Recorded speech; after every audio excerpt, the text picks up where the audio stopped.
The most common and economical model manufactured by Raytech is the TV-5, offered as a kit or tumbler alone. The starter kit includes the tumbler, 4-step media kit, and a spare bowl reserved for your final polishing. Take one of the bowls and one of the rubber nuts and thread it securely on the shaft all the way. The tension created from the rubber nut prevents the bowl from vibrating loose. Starting with step 1, put 3 to 4 pounds of the same type of stone in the bowl. Mixed types of stone have different hardnesses and will create problems when it comes to the amount of stone removal. Add 2 teaspoons of silicon carbide 100-120 and 3 to 4 ounces of water. This step should be repeated every 12 hours. A thick mud results from the tumbling process. It is critical to rinse out the stones with warm water, as well as rinsing the bowl at each interval to remove this material. There will be times where the grit will embed in the cracks and crevices and should be cleaned out completely with the aid of a toothbrush or other soft scrub brush. This first step should run for 5 to 10 days, depending on the difficulty in rounding a particular group of stones. Caution: during all 4 steps, if you see the load drying out, keep a spray bottle on hand and spray with water to keep the batch wet. The batch needs only a slurry of grit and water to be effective.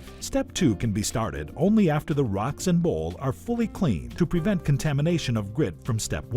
Run the second step for 1 to 2 days. Step 3 is a critical step that prepares the stones for final polish. Rinse and thoroughly clean the stones and the bowl, and then add the Iolox media according to the instruction chart. This step should be run for 1 to 2 days, but running a little longer can only help. Remember, before step 4, clean off all remaining residue on the stones and switch to the second tumbling bowl prior to starting step 4. The final polish should be run for 2 days in 12-hour cycles using 3 teaspoons of Ray-Brite TL per cycle. If there is difficulty in polishing, you can try using plastic tumbling pellets, which cushion the stones. Upon completion of the polishing cycle, remove the stones from the bowls and wash away the residual polishing compound. After the compound is completely removed, set the stones aside to dry. Congratulations! You have completed the 4-step stone finishing process. For more information about the TV-5 and other Raytech products, visit our website.